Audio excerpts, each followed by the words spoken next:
They beat me to it. Beat me to it. All right, let me tweet this out. Beat me to it. Tweet out the link. Rodolfo in this thing, man. Rodolfo's back, man. You know, Rodolfo lost your mojo, but all of a sudden Rodolfo is back in this thing. So, what is going on, party people in the house? It is your main man, your drunk unk, here on a Wednesday night. You already know what time it is. We're getting ready to do the damn thing. Super excited. Got a lot of things to talk about, a lot of things on my mind. We're going to have a hell of a show. Like right now, I'm just going to be honest with you. I know I usually tell you to hit like and subscribe and all that kind of stuff. And I want y'all to do that. Like I want y'all to do that. Hit the like button, hit the subscribe button. If you haven't subscribed to the channel, also do me one more thing. You got some Longhorn fans who your boys or ladies, Drunk Unk loves the ladies as well. You know, we ain't discriminating. We had a hand on the show just a few weeks ago. No, I'm not drunk yet, but we're going to get there. Send them a link right now.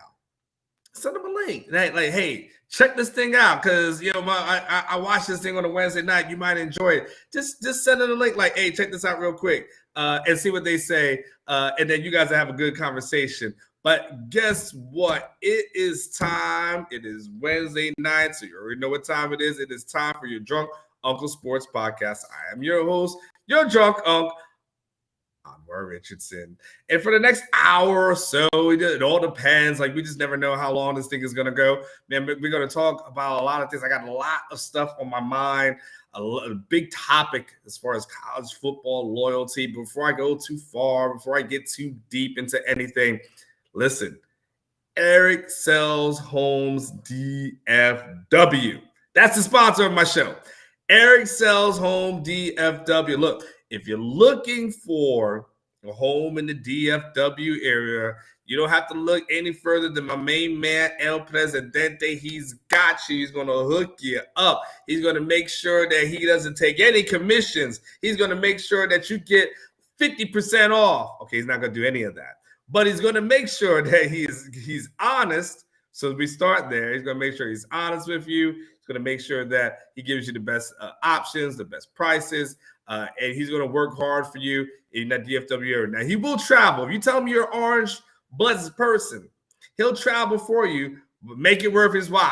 Okay? He'll say, he'll travel if you got a home in Westlake. I ain't going to travel if you got a home in Killeen. I always hate on people in Killeen.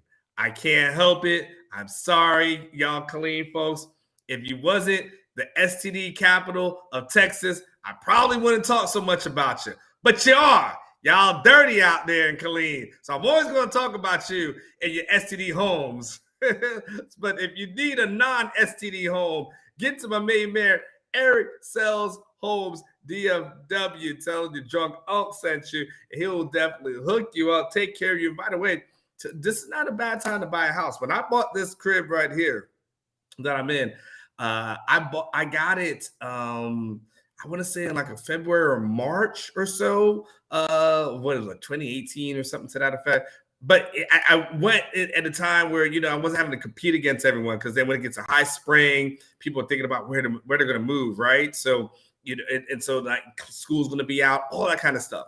So I went in and kind of started looking around February. They didn't really have to bid against anyone, and I was able to kind of get this house and be able to live here. And Unk's here trying to decorate it. Y'all see what I'm trying to do. I got more to do, but you live by myself, so you know how it is, fellas. You got that single life. You just do the best thing that you can. So anyway, first of all, I hope everyone's having a good week. Is everyone having a good week so far? I hope you are, because you know what I always say. If you're having a good week, it's going to get better. And if you're not having a good week, well, damn it, man, we're going to make sure we take care of this thing for you and make sure for the next Thursday, Friday, Saturday, and Sunday, the thing is going to be good, because Unk's going to take care of you. By the way, why is it called the Drunk Unk Sports Podcast? Because you're family. I think of us all as a family. We're all kind of come here and get together once a week. And I try to think of, like, within that family, there's lots of different relatives, right? Drunk Unk, though, he's the one that's trying to be funny. He's the one that tries to, of course, make the jokes. He's the one that's using the entertainment, the life of the party. But every once in a while, you try to learn something from your Drunk Unk, because he says something, he'll drop some knowledge on you. And so that's kind of the thought process of it. And of course, I have a drink in my cup. So that doesn't help either. That doesn't hurt either, right? That's part of the process as well. But that's kind of the thought process, the genesis of the Drunk Unk Sports Podcast. I got a question for you before I get into all my sports topics. I got a question for you. All you guys who have kids or anything to that effect. I'm curious on something because my son asked me something today. Son's 9 years old. He'll turn 10 in a couple of weeks. He asked me something about Christmas. And he asked me if he's going to have presents that kind of build up underneath the tree for the next couple of days, couple of weeks, or not. Because really what I like to do is just like have nothing under the tree. And then just like that morning of Christmas, it's like, bam, everything's there. I'm curious though, am I the anomaly in this? Do you guys just put all your presents under the tree and everyone sees it for like 2 weeks and then you guys open it? Like, how do you guys do this? Because he looked at me and I guess that when he's with his mom, she has like an accumulation of things. And I'm just like, nah, I hide my stuff. Like I thought that was kind of the cool part of it. You hide it, you get to see it. You know what I'm saying? Like I'm just basically, that's why I feel like it. But I feel like it's almost torture to have that thing in front of you. And then there's so many things I was going to say that most of them are inappropriate. But anyway, it's kind of funny to have that thing in front of you and not being able to touch it. You see where I was going with all that? And so I was like, I think it's kind of crazy, but I'm just kind of curious how you guys do your stuff. I'm just going to, because I'm going to kind of adjust and readjust and everything to that effect. By the way, I'm going to get questions answered, this and that. Super chat is always live and available if you guys want to get into it. El Presidente is usually around somewhere. I don't know if he's going to be here. I know my man Tom G has got some things that he's taking care of, so Tom G won't be here this week. El Presidente may or may not be in here, but you know, those guys got on the show because I told him one day, I was like, hey, you drop $100 in the super chat, you come on with Drunk Unk. So if any of you guys are just saying to yourself, you know what, I want to come on the Drunk Unk show tonight. I got some extra Christmas bonus money, and I got money to burn. Come on. You get there, and we'll go ahead and have a good old time, and you can co-host this show with me tonight. Really, that's right. Drunk Unk literally whores himself out for $100. Hey, it is what it is, right? So listen, I'm glad everyone's having a good night.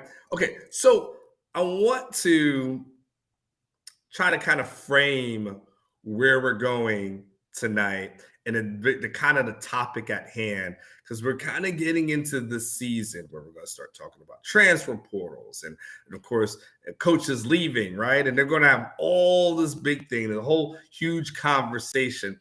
And that goes to the question, is college football loyalty dead? That's what we're going to discuss tonight. I want you to, guys, to hang around. Don't go anywhere. Don't watch anything else. Like, check this out, because I think we're going to have a really great, smart, educational conversation about this. There's going to be some hot button things that we're going to get into. We're going to push the envelope a couple little times. By the time I get through half this drink, ain't no telling what we're going to be talking about at that point. I might be on topic, off topic. You never freaking know. So let's make sure we have a good time tonight. And there's going to be a segment on here as I have this thing broken down, where I'm going to ask you to say if someone is loyal or disloyal within the comments. So this is going to be really, really good. So let me start by saying this. And I don't know how old everyone is here. I can tell you about Unk. Your Unk here. Whew, I got a birthday coming up in a couple of weeks, guys. A couple of weeks, December 30th. Unk turns 49 years old, which means another year from now. Boy, woo. Yeah, that thing is coming, baby. I mean, we're going to be halfway to heaven's waiting room. You know what I'm saying? Like, damn, that thing is getting higher and higher. It's all good. December 30th is when that thing's going to go down. So I say it all to say I'm from a different era. And I think for you, and a lot of you guys are, and the bots are here, and you guys have there's a new private dating chat for all of you guys. Don't click on that thing. Don't give anybody your credit card money, anything to that effect. And Josh, your birthday is December 30th. Where are we celebrating? Where are you? Rodolfo said I'm only 5 years. Wait, I'm 5 years older than your dad.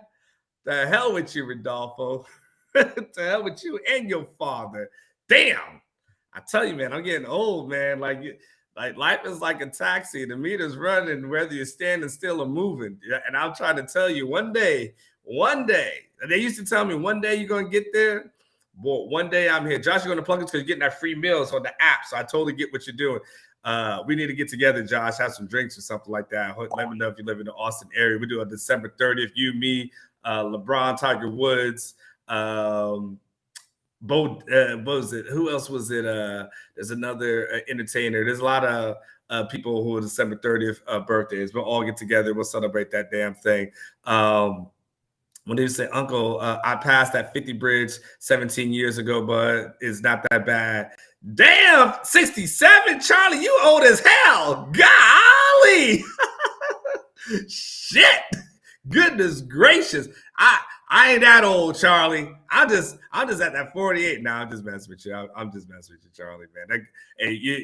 I appreciate you. You always support. I'm just joking with you, Charlie. I'm just messing with you. So I'm older, and I think a lot of you guys are probably older. Clearly, Charlie's older, right? Charlie's 67, right?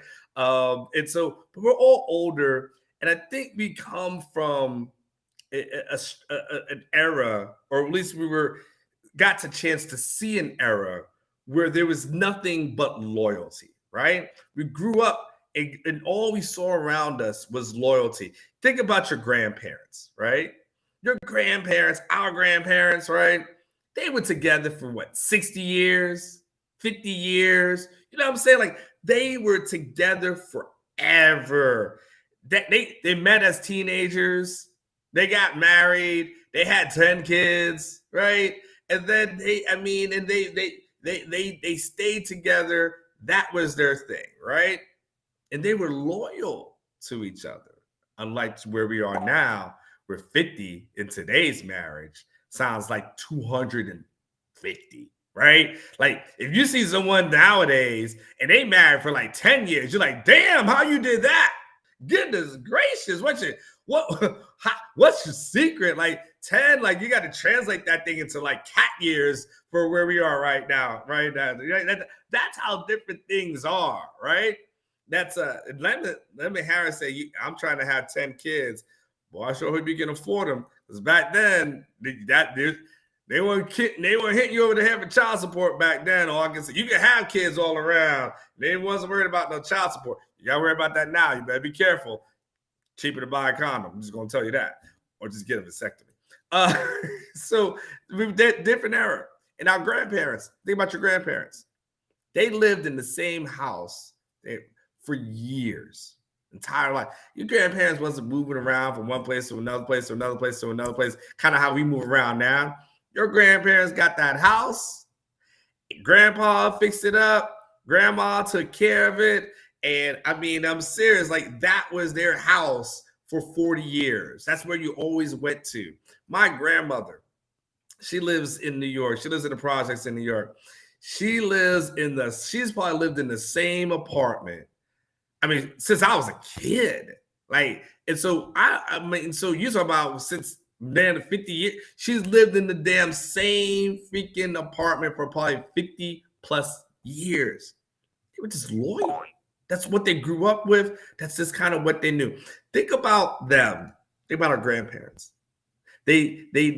Grandpa, or even maybe your father, right? Or even your mother to a certain degree. But where I'm going to go with this, they may have worked at a job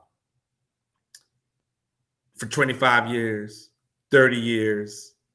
And then what happened? They were able to get these gifts when they retired, right? Our parents were able to get these gifts when they retired. They got a pension. Anyone know what a pension is? My producer, Blake, has no clue what a pension is. You know what I'm saying? But there was such a thing called a pension. People would go in, you'd work, and then you'd pay off the house. You'd have a pension, right? They were loyal because they understood that they were loyal to this company for all these years, 25, 30 years. They would get rewarded on the back end. And they were, because they were able to have everything paid off and they were able to retire comfortably. Not like us, where we think of ourselves and like, how the hell am I going to retire? I just bought this house at 40 something. I got a 30-year mortgage. Like, I ain't retiring, right? That's how we think. But then we grew up seeing loyalty, right? And then when it came to like sports, think about that for a second. When it came to sports, that's all we knew was loyalty. There's no such thing as free agency back then, right? The people stayed on the same team. They got drafted by a team and you grew up and you saw them and they wore the same colors. They were Cowboys for life, right? They were Yankees for life, right? When you were in hockey, they played that sport and on that team for life. That was what you knew them to be.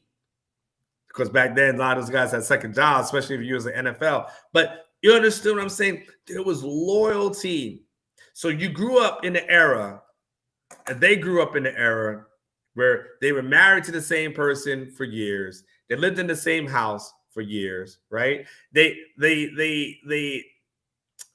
worked at the same job for years, and they followed a sports team that had the same players for years. And we got to see that, just the tail end of that, but we got to see like, oh, that's what they did. And here we are in 2022, about to cross over into 2023. And it's totally different. Loyalty doesn't seem to exist. And that's what we have to talk about tonight. Is college football loyalty dead? Is loyalty in sports dead? Like, does anyone owe anything to anyone now? Does anyone feel any sense of loyalty now? Whereas before, there was always a sense of loyalty. And now it's kind of like, I was talking to a good friend of mine today. Taking my son out to a training out there in Georgetown. I think I've told you, got a great trainer that works with him. If you guys ever need a trainer, a basketball trainer out in the Georgetown area, I got the perfect guy for you. I've sent many people there. They absolutely love me for sending them there. So anyway, we're going out there, and I called one of my good friends, and he starts telling me how his son is about to go. He plays in college. I won't say where because he hasn't declared, but his son's about to go into the transfer portal as a freshman. Okay. And here, but let's talk about this. His son started off playing a position here in Texas and as a freshman on one of the billion freshman teams that y'all got out here. Y'all are ridiculous, but one of the billion freshman teams out there. He was on that team as a freshman. And then he transferred to another school for his sophomore and junior years, and then transferred to another school for his senior season. And then he went to this one particular college, and he's on the team as a backup, which as a freshman should be. And he was a backup this season. And now on Monday, he's going to enter the transfer portal. I said, bro, y'all need to sit your ass down. Y'all doing too much. You're literally doing too much. Now, he gave me the explanation. He gave me the explanation as to why he was going to do it. I said, bro, y'all are doing too much. What are you going to talk about? 5 schools in 4 years? What are you doing right now? Like, you thought El Presidente had commitment issues. You thought El Presidente is a person that's about to get divorced every other year. Damn it, man. You making El Presidente look like I'm grandparents.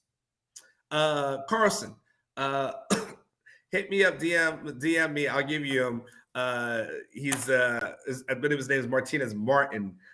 People call him Coach Martinez, but he's Martinez Martin. He used to play at Arkansas. Good dude. I'm telling you, he's badass.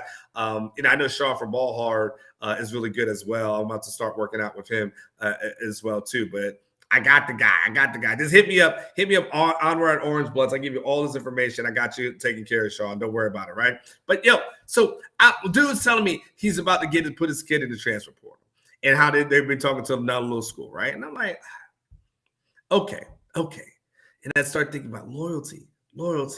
Are we just fighting and doing and fighting through stuff anymore? But remember, we grew up in an era where kids got to a school and you stayed.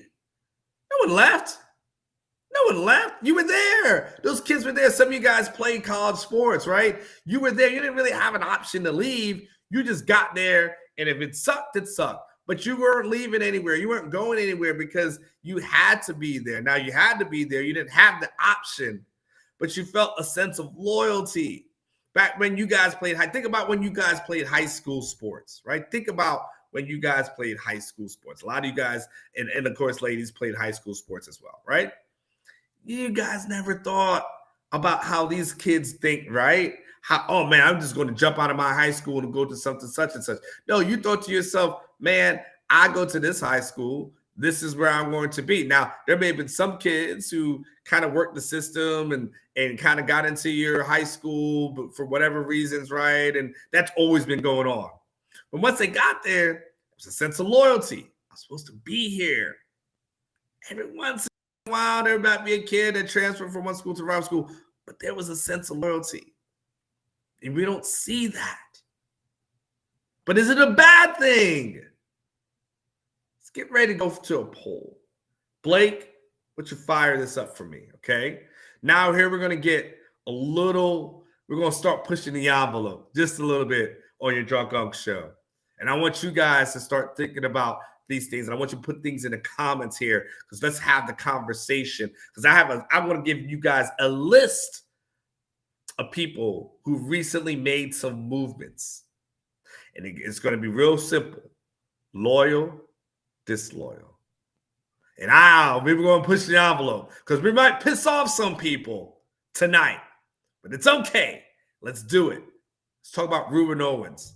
Blake, in the chat, I need you to pose a question. Reuben Owens going to Texas A&M.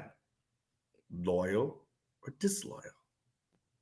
I would love to hear what you guys have to say. I want to see a poll on this and get a pulse. I got many more that we're going to get into, many more things that we're going to discuss. But let's talk about Reuben Owens for a second, because I know all you guys want to talk about Reuben Owens.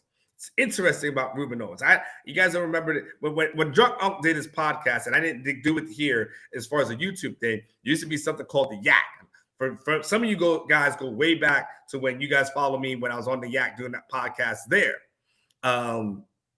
And I had Reuben Owens on as a guest of mine. And it was interesting because Reuben Owens and I, we did it, where I can see him, and then it was recorded. God dang, I forget the name of that stupid thing that we all use for to do our meetings and stuff like that on. But anyway, that's what I used it for, right? And so, in any case, I got a chance to talk to him. We talked for about 30 minutes to an hour. Good guy, liked him, right? Seemed like a good kid. But he was committed to Texas at the time. But the weird thing that was always weird to me about him at that time was he's committed to Texas. He said, I'm committed to Texas, but I'm still going to take trips, still going to take visits. And I kept thinking to myself, well, how committed are you? You know what I'm saying? Like you can't tell your old lady, man, baby, I'm committed to you. But I'm gonna still keep dating. I mean, you can. I mean, if you found someone like that, she's a winner. She's a winner. Don't let her go. But most women aren't going to go for that. Most women are going to sign off on that, right? And so, so he kept taking visits, and I was like, man, this don't scream loyalty to me. This screams like a guy who made some reservations. And then, lo and behold, he commits for Texas and goes to Louisville. And it's funny because I had made a comment that and I think Ketch and I did one of our shows, and we kind of joked around about the whole Reuben Owens Louisville commitment. We're like, like that's going to last, right? And he got a little upset about that thing. He actually tweeted at us. I saw it like a day or so later. Someone pointed it out to me. And it showed like he didn't like how we questioned how committed he would be to Louisville, and he kind of said some things about how he felt. He expressed. You do a Google search, you can find it, right? And so I'm not gonna beef with a high school kid, right? I'm a grown ass man. I'm not fighting with some kid, right? Do you, kid? But I been around. I've been on this earth for a real long time, and knows a couple of things. And I know, and I knew at the time that thing, your commitment is worth the paper that is written down on, and you ain't signed no paperwork. So I already knew he was probably not going to stay committed to that program. Just didn't. But then he went out, he got a tattoo. I mean, now clearly he's got NIL money, so he's got enough money for a cover-up tattoo. But he went out and got the tattoo, trying to represent the whole state of Louisville, not state of Louisville, but you know what I'm saying, the city, Louisville. Like he made it seem like that was his thing. And I kept thinking to myself, yeah, okay. Let's see what's going to happen with that, right? Thank you, Casey. I appreciate you saying that. Because I was like, he's not going to stay committed to this program. And as bad as he was at me at the time, I've been on this earth way too damn long. You know what I'm saying? Like, I've been on this earth way too long. That said, like, I just understand certain things. Like, the hard part about being a parent, some of you guys will understand. The hard part about being a parent is that everybody who's your kid think you was born old. See, they don't think you was their age at one point. They think you was born at 40 and 42. You know what I'm saying? At 46, at 48, 49. They don't necessarily think you was 19, 18 at one point and you learned some things, right? They just think you're old. So they don't listen to you. I knew it. I was like, this ain't gonna last. All it took was a couple little coaching changes, and that's all it took. And he's done. And so far the poll for you guys are saying disloyal. But here's the question, guys. Are you disloyal? And what is the version of disloyalty when it comes to like verbal commitments? Like, how loyal does one have to be? And here's the thing. If the person he committed to, let me just throw this at you. Let me play a little devil's advocate here. If the person you committed to who said, I'm going to be here and be your coach, and these are the things that we're going to do, if that person leaves, how loyal is Reuben Owens really supposed to be? Why would Reuben Owens be expected to be loyal to a program where the people that he committed to were unloyal to that said same program, right? So that becomes my question in this. I'm not taking a stance here, either here or there. For me, I'll tell you like this. I'm all about happiness. Life's too damn short. I'm too damn old. I ain't got time for it. You ain't got time for it. To me, if you want to be happy, be happy. Now, Reuben Owens, I'll tell you one thing. He screams of a guy. Okay, I'm gonna tell you one thing. I'm gonna tell you one thing. And I know Reuben got mad at me when I said this before. When I said, and I accurately predicted, I didn't think he was going to fulfill this commitment to Louisville. I'm going to say another thing. And he may not like this, but I'm going to tell you like this. From a man to commit to Texas, decommit, to commit to Louisville, to decommit. Now he's committing to Texas A&M. He screams and has a resume of a guy that when things don't go his way at Texas A&M, if everything's not perfect, he screams of a transfer portal guy. He screams of a person that within 2 years, if things aren't going the way that he wants, he'll be in the portal. And I know if his peoples are going to see this, they're going to get mad at me.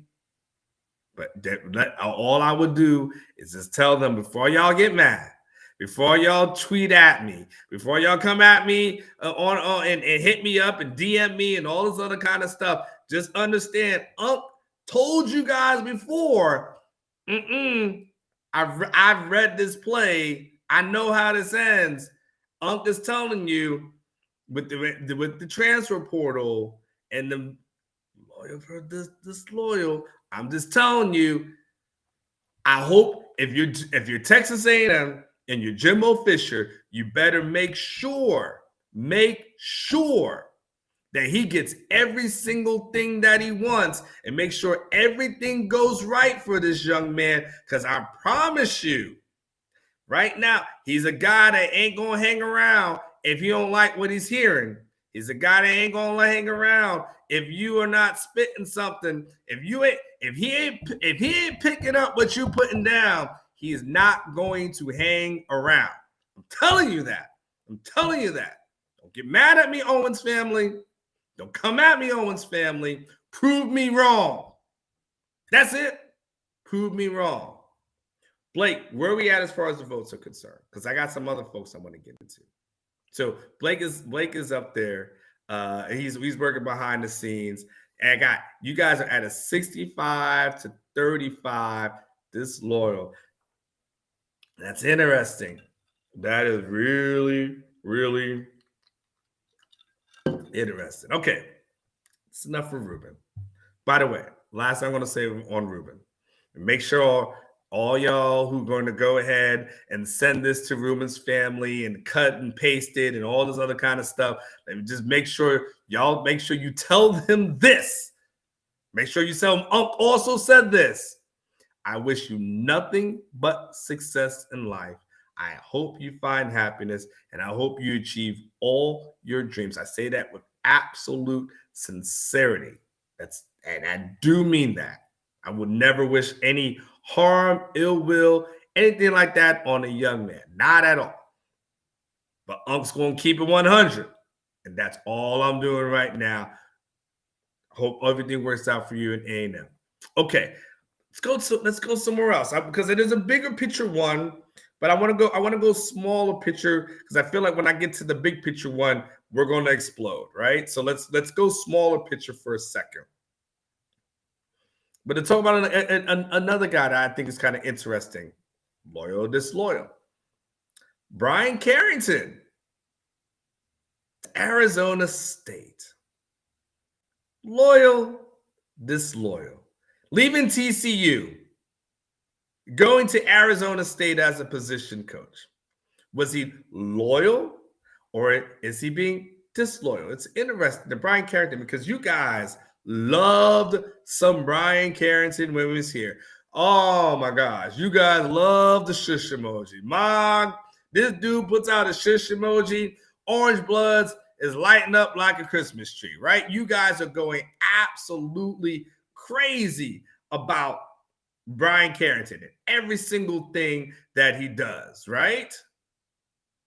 What are you saying? Man, David, I don't know what's going on. I love you. Ketchum going to get slapped. Okay, I don't know what's going on, David. You got to explain on that. I'm assuming you just mean something in rhetoric or something to that effect, but I feel like I need a little bit more on that one because I don't know the backstory here on that. So explain that to me a little bit more. So here we got a guy who was here at Texas, right? New staff comes in. Now, first of all, let's go back. You start with him walking into a Houston office and say, hey, my name is Brian Carrington.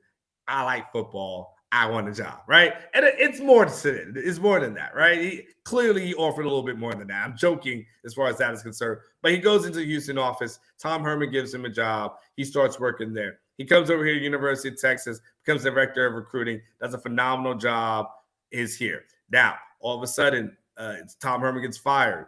Steve Sarkisian gets hired. There's a conversation on how to keep Brian Carrington on the staff. But Brian Carrington has goals and dreams in order to be, and by the way, Blake, please put that in the poll, right? Brian Carrington, loyal, disloyal, right? Brian Carrington has dreams and aspirations as far as becoming a coach. And Texas doesn't think it can happen for him there, right? So he says, okay, cool. I'm leaving. I'm going to go to USC.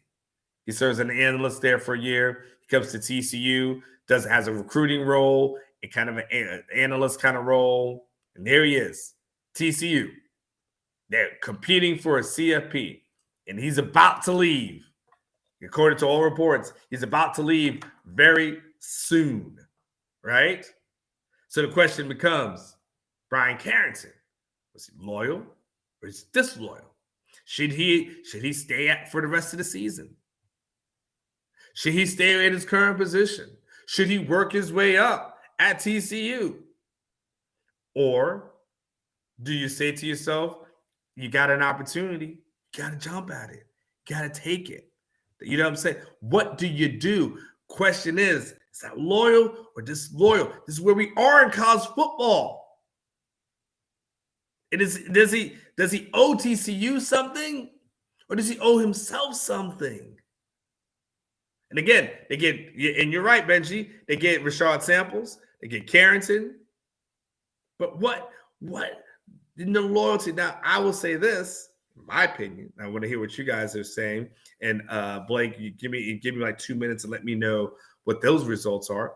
But you think about that thing, I think to myself, if a guy's trying to move up in the world, a person trying to advance himself, I say guy. I mean, clearly, I mean any person. You know, that's not gender specific. That's men, that's women. Okay.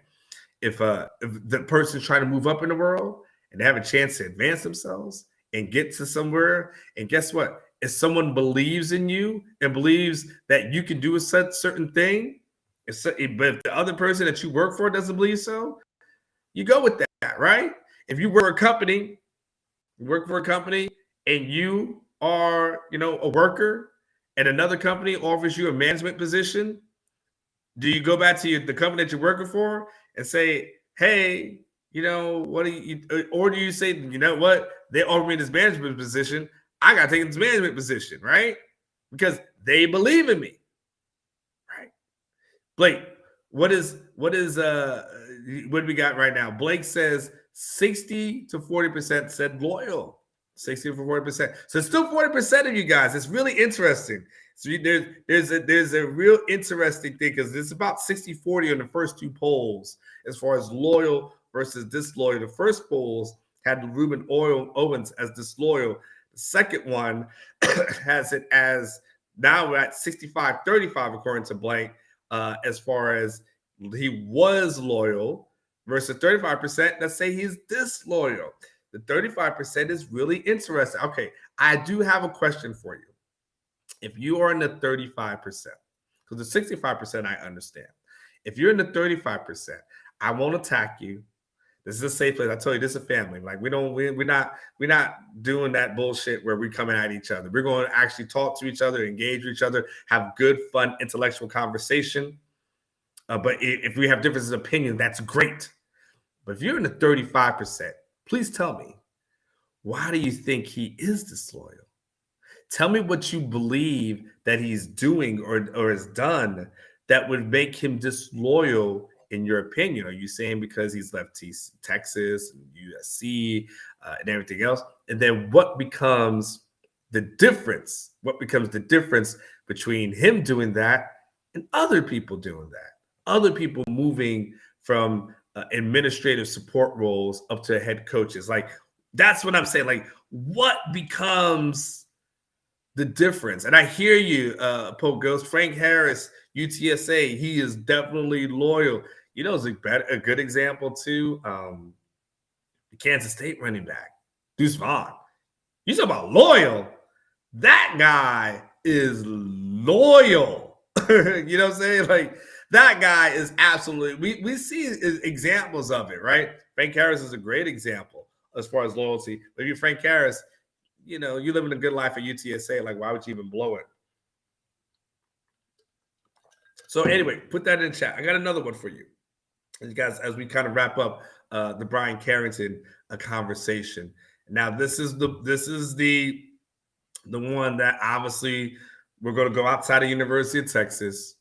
We're going to be big picture, but we're going to go to the hot button topic since this weekend.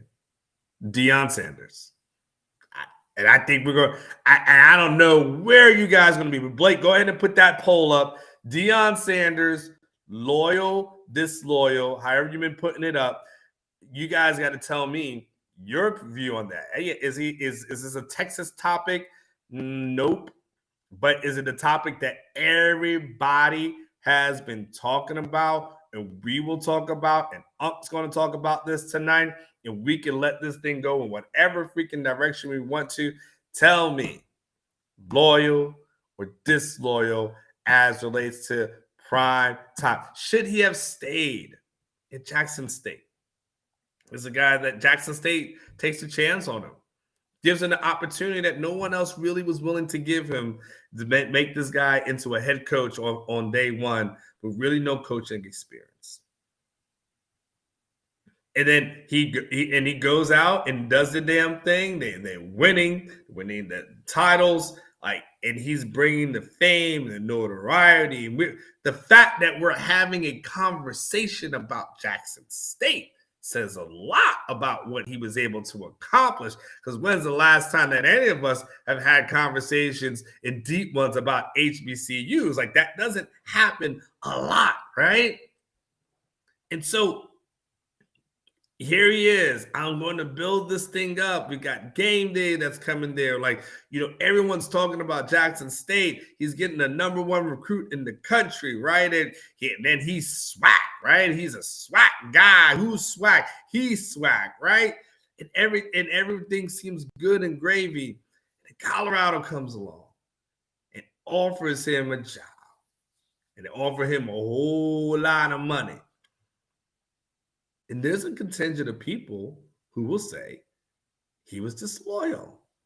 A contingent of people that will say he owed it to Jackson State to stay, that he should have stayed there longer, right? And there's people who are pissed off about this, literally pissed off. There's a lot of people who have attended HBCUs who are very offended by this. I feel like Jackson, that primetime used Jackson State. Loyal, disloyal. What makes Deion different than any other coach who has an opportunity to move up? What makes him different? Is it because he was a Black person who was a Hall of Famer at an HBCU that elevated it, and now that he's gone, maybe they may not have as much attention, and then maybe in the belief that somehow he has betrayed the Black community, right? That's out there. That's a narrative that's there. It's not a narrative I agree with at all, but nonetheless, there's people out there who feel like he not only let Jackson State down, but let down a lot of other people. I'll tell you what, all things. At the end of the day, he gave a lot to that program. This is a guy who walked in with 10 toes. It was 10 toes down and literally walked out with 8. He had 2 feet cut off, okay? Literally, dude had not 2 feet, but 2 toes cut off. Okay, I was at Jackson State. He literally lived in the state. With no clean water. They don't have clean water in Jackson, Mississippi. They don't know clean water. Do you understand? Like, you got to take a shower, but you can't open your mouth and can't let that in because it's not clean. Like, all the things that you got to do, you got to wash yourself, all those kind of things. And all he did was do what we all want to do, which is better ourselves and accomplish more for ourselves and be able to move ahead. But like anything, a lot of times in life, sometimes when you move ahead, some people don't like that. It becomes kind of a crab in the bucket kind of mentality. Like, no, you can't get that. No, you can't this. No, you can't get that. It's fascinating, right? I'll take it to deeper. You guys know, when we do lots of race things, people get, ooh, you talk race, oh my gosh, what's going to happen? We're not talking about the Senate runoffs in Georgia, right? We're just keeping it right here, right? And so we talk a lot about, man, Black coaches should get some opportunities in college football. And then a Black coach gets an opportunity in college football. You're like, man, he sure was disloyal. You're like, wait a second. Wait. We can't do that. That can't happen. You got to celebrate that. You can't say he shouldn't. You can't say we want opportunities and they get mad when the opportunities happen. That can't be. But I appreciate you guys because right now, from an overall perspective, you guys are about at a 78 to 22 loyal there. Go ahead and put up what Michael is saying for me, Blake. And by the way, Mike, I appreciate you contributing to the chat. Merry Christmas to you, by the way. Eric from Sells Home says he's actually going to give you a free home for Christmas. So there you go. That $10 has just been translated to $500,000. I'm joking. Coach Prime earned his stripes. It's piss poor timing leaving right after the SWAC championship game. There's a lot we could judge him on, but look at what he did for HBCUs and his student athletes. And, listen, my time is never going to be right to leave. It's never going to be that right time to leave. But he's got signing day that's coming up. You got to think of it, Mike. He's got signing day that's coming up on the 17th. He's got to be able to get there and hit the ground running and get to the, for national signings. He's got like 2 weeks to kind of work, and work hard and work overtime and put together a staff because, you're going to have kids who want to sign and they're going to say to themselves, okay, well, who are your coaches? I didn't know who your coaches are. So that kind of, it kind of accelerates everything and accelerates the timetable for it. It would have been great in the ideal world. He could see it out but it's kind of tough where you've got to get a signing day class in. But he did earn his stripes. First of all, he earned his stripes because he's a damn Hall of Famer.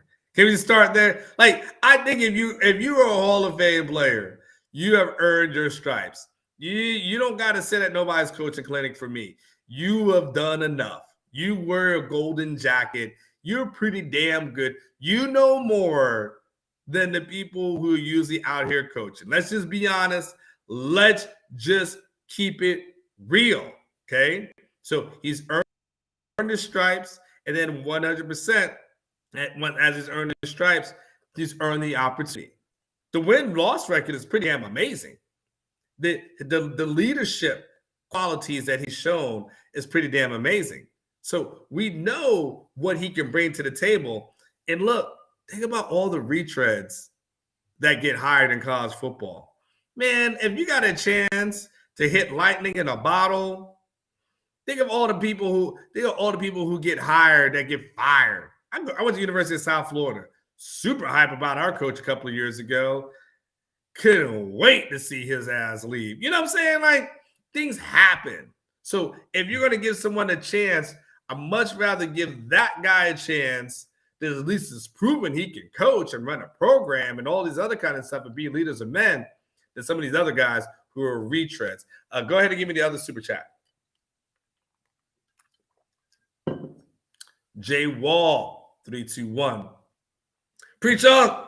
You know more than 99% of OB. You know more than 95% of OB about the racial aspects. Thank you. Happy for Prime and his assistants he's bringing with him and the players he's going to help. Absolutely. It's about that. It's just again, it's a crab in a bucket mentality a lot of times. And again, I'm not going to get too far into some things, but we can't always say that people are holding us back when we are the ones that are holding each other back. You know what I'm saying? Like, we just can't always look at other folks and say, like, they're holding me back from our goals and they're standing in front of us from our goals when then we try to achieve it and they're giving us the opportunities and then we're hating on the people who are taking those damn opportunities. That to myself is kind of bullshit, to be quite honest with you. And so I'm happy for what Prime is doing and what he's accomplishing, and to be able to help lots of people when he is there. Mark just dropped 199 in the chat. He said nothing other than to say nothing. So I appreciate it, Mark. I don't know if you got a question, Mark, let me know. I don't know if you got a question on that or you just wanted to support. But if you think so, okay, there you go. What would you have thought if Reuben would have went to Colorado? I don't want to be this. Okay. I mean, I won't think anything. If you tell me Reuben commits to another school before signing day, that's not going to surprise me. Would that surprise you? I'm not trying to be disrespectful. I'm really not trying to be disrespectful to Reuben Owens. But Reuben has to also own that he's now committed to his third school, within within this year. So he can't. Don't get mad at me.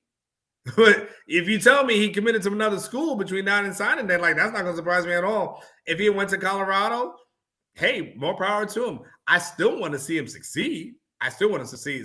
I want him to succeed. I want him to be successful. Wouldn't have thought much. He went to Colorado. Just would have thought he went with, what's the kind of new flavor of the month. And I'm sure Prime will get, a nice little recruiting bump when that happens. Let's talk about, another one. I want to bring this. I'll hold this up.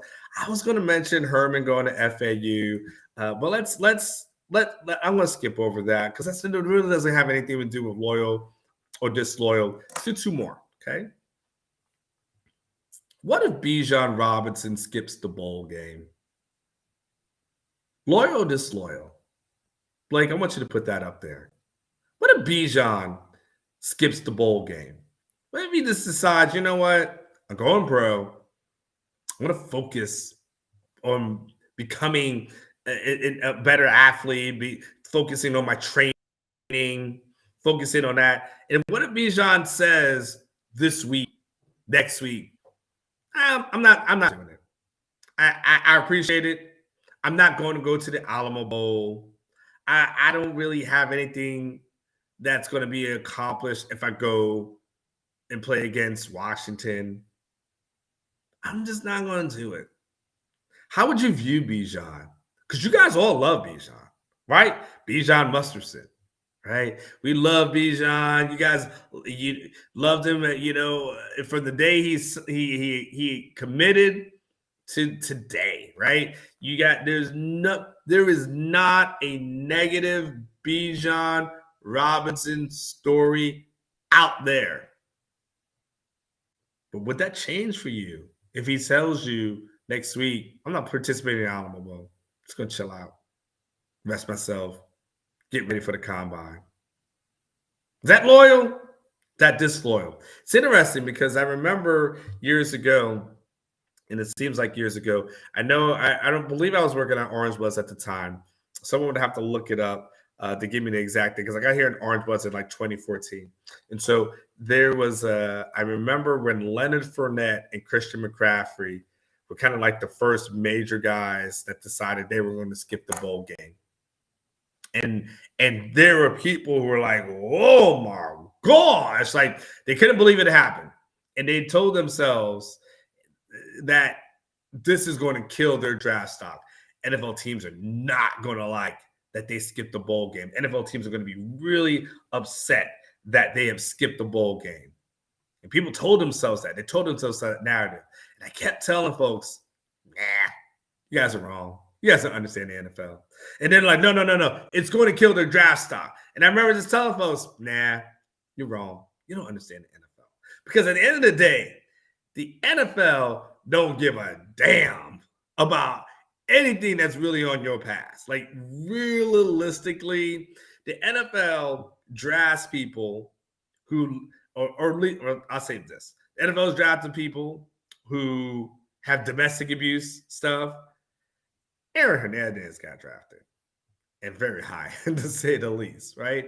There's people on NFL teams, and we see that people on NFL teams throughout history that have been involved with murders, that have done manslaughter, and so they have blood on their hands.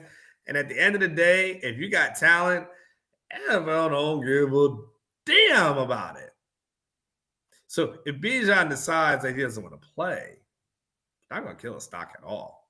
In fact, nowadays it's kind of like it's almost expected. But would you be mad at Bijan if he didn't play? Would you be upset with him if he didn't play? Would you feel like he left out and did you guys dirty if he didn't play? Or would you say, you know what? You've done more than enough for this program. You've done more than enough for UT. You've done more than enough for us. You are allowed to look out for yourself. You are allowed in this moment to look out for Bijan and Bijan LLC. Take care of yourself Don't play in this bowl game. Don't play on turf. Don't risk getting hurt. If you don't play in this bowl game, Bijan, that you don't get hurt, by the time April rolls around, you are guaranteed to have X amount of mil. We don't need you. we would want you, but you go and do you. According to Blake, you guys 83 to 17 say loyal. Man, congratulations. I agree with you. Because at the end of the day, you got to tell yourself this is a bowl game. This is not a championship that's involved. It gives Texas 9 wins. It's not like it gives Texas a CFP. It's not like it was a conference champion. It's not like anything like that. We're not even talking about the Alamo Bowl, Ricky Win in the Buck. Most of us aren't counting down to December 29th. You're telling yourself, hey, Bijan, go do your thing. And I feel like that with you. It's all good. And my man Steve said 17% of people are selfish. And I think, I'll be honest, one of the things I've maintained, and I've thought about this as I've thought about this whole thing, is I've just thought to myself, Steve Sarkisian, make it easy for Bijan. You tell that man, listen, you ain't playing in a bowl game. What? Sorry. I don't know what you're thinking. It's not going to happen. What you're not going to do is play in this bowl game. Young man, I love you way too much to allow you to risk your future in this game. I would love to have you. It would be great. It would be fantastic. Sit your ass down. Stand on the sidelines. You can help coach the running backs, but you ain't playing. Go get your money. Come back, represent the University of Texas. Hey, drop some money in the athletic department. You know what I'm saying? Go ahead, Bijan. We know you're a religious person. Give 10% to your church, and you give another 5% offering to us. You know what I'm saying? That to me would be something that he should absolutely do. But I'm good. Last thing, Blake, before we go move on, I got one more for us. Blake, what's that final number looking like for Bijan before we do move on? Blake, 85 to 15. Damn, good job. All right, got one more. Last one for you guys. Last one. Okay, are you guys ready? Xavier Worthy. Where are you guys as relates to Xavier at this moment? He's currently at the University of Texas. He hasn't left, but he's thinking about it. At one point, he did think about jumping into the transfer portal, but he did kind of stay. Right now, he's teetering back and forth. Or is he going to stay? Is he not going to stay? Blake, this is interesting. Blake, can you hop on with me real quick?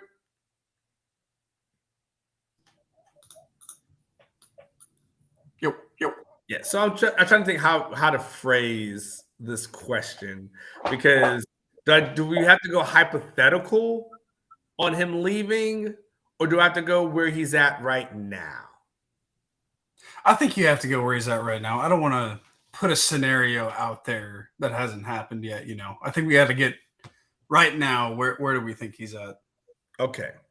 Okay. Thanks, Blake. Appreciate it. I just want to run that past you. So where we think X is at right now? Where's your heart at as relates to X?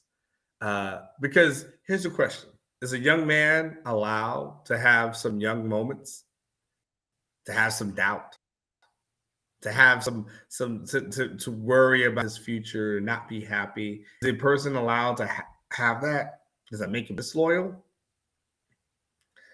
Does disloyal mean unhappiness, right? Because you can be unhappy but still be loyal. You know what I'm saying? We've been there. We've been in relationships where we haven't been 100% happy, but we stayed in it, right? So that happens. But where do you think X is as far as the loyalty is concerned? And there's another thing that we have to put in the comments. How loyal does he really need to be? To whom and to whom and for what? Eric says that hello, my marriage. Hey, Eric, we know that's your marriage for as long as you stay in it. That is what that happens. Hey, Eric, listen, man. Hey, if it all goes south, like me and you, I'm flying on that jet, man. Let's go get to what is that? What's that cold treatment thing that you can do for your belly to get rid of some belly fat? We can do that cold thing, and then you and I, the summertime, we're gonna go spring break. It's gonna be you and me, baby. We're gonna drink it up, meet some folks, and have a great time. So we're gonna actually do that. For me, Xavier, at the end of the day, his unhappiness, him maybe potentially going into the portal previously, I don't think that was a disloyal thing. I think that was more of a financial move. Okay, so that's loyalty to. I think my boy Darwin says it best: loyal to NIL. Darwin, you're 100% right. And so that's finances. That's just like, hey, this is business. A lot of times, how do you get a raise? You don't necessarily get a raise or the best raise by staying at your company and hoping that you get that like 2 to 3%. Sometimes you get the best raise by threatening to go somewhere else, and then you get that job. I got nothing wrong and no problem with what Xavier was doing previously. As far as where he's at right now, hey, he's at some point, Xavier's got to figure out what he wants to do and who he's going to be loyal to. But ultimately, I feel like his loyalty is to himself. And then after we get past that, then he has to figure out where he wants to be loyal to as far as the program is concerned. But his goal is to be in the NFL. So I totally get it. And I'm okay with that and where he's at. Blake, let's do two things. Put up Mark's question. And then for me, let me know in the chat where we are from a voting standpoint. Look at you guys, 85 to 15%. You guys are so damn smart. This is why I love this show. You guys are so damn smart. You guys really are. Give yourself a round of applause because I really appreciate that. The genuineness of you guys and really how you guys spit and articulate stuff and aren't riding this emotional roller coaster. This is why we're such a family, and this is why I mess with all of y'all. Mark, how important do you think it is to get a healthy Jay Witt back next year in his blocking and leadership abilities for next year? And what do you think his on-the-field presence is important? Okay, I got it, Mark. I figured it out. Like if Jay Witt comes back, that's great. Yeah, I think you can't turn it down. You don't want to turn down leadership. You don't want to turn down blocking.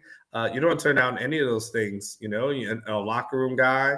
All those things are positives to me. So I don't necessarily. I won't say Jay Witt is the difference between wins or losses per se because it's bigger than him. But if you talk about what you want in that room and you want that kind of receiver in the room. Hard worker, all those kind of things. Absolutely, I think it's great. My selfish wish for Jordan Whittington is I do wish that he would go pro because, knock on wood, he made it through 12 games, and I would not want him to run it back and risk that. The part of me, I just like, hey man. Kind of is what it is. I don't think your numbers are going to get that much better next season. Go ahead and go ahead and pursue your dream of playing in the NFL. But if he thinks that he's not ready, he wants to do the NIL stuff, 100%. That's fine. That's fine. Go do what you want to do. Support you either way. But there's a part of me that says, man, you have graduated. You're good. Like, man, hey, go live your dream. Go live your dream. Get it started. And don't risk another injury here in Texas and set yourself back. That's my only thing with Jordan Whittington. Is college football loyalty dead? I don't know if it's dead, but I will say this. I think it's different than what we've noticed and seen before. I think our version of loyalty, 40, 50 years into one thing. I don't think we're going to see that anymore. So actually, when I take it back, I take it back. I think loyalty is dead. But I don't necessarily think it's a bad thing. I just think it's a different thing. I think it's a different world that we have to get used to. I think it's a different world that we got to get adjusted to. I think that loyalty, we always knew it didn't exist with coaches, but now we're seeing it amongst players. And now we know the playing field has been leveled as far as NIL is concerned. And so is loyalty dead? No. But is it bad for college football? Is loyalty dead? Yes. Is it bad for college football? No. That becomes the bottom line to it. It's been fun. I've enjoyed talking to you guys this night. It's been absolutely my pleasure. Make sure you guys check out Eric Sells Homes DFW. That's my man. Go buy a house for Christmas. At least touch base with him. Let him know, hey, but by the time January rolls around, I'm about to buy a house in the DFW area. Eric is going to hook you up, take care of you, telling your main man, your drunk uncle sent you. I should and will be here next week. Probably got one more week before the holidays hit, and then it's going to be a little bit crazy, and then we'll probably regroup in January. We're going to have the bowl game and everything like that. So listen, make sure you check out all the fantastic content here on the Texas Longhorn Football Channel. Make sure you hit like, make sure you hit subscribe, share the video, do all kinds of things. Leave amazing comments. Tell everyone that you love the Drunk Unk Show, because I'm getting ready to turn 49 and I can't believe it. Woo! And Eric says the interest rates are dropping. I hope drop it like it's hot, because I loved it when my house and people were calling, asking for my house damn near 3 times a day. Nobody's called, Eric. So I need those interest rates to go back down to 3%, and so we can all get rich. But for myself, for my main man, Blake, for everyone on this Orangebloods, channel, for everyone, for Jeff Ketchum, everything like that, just remember what I always say: live each day like it was your last, because one day it will be. I will see you guys next week. Until then.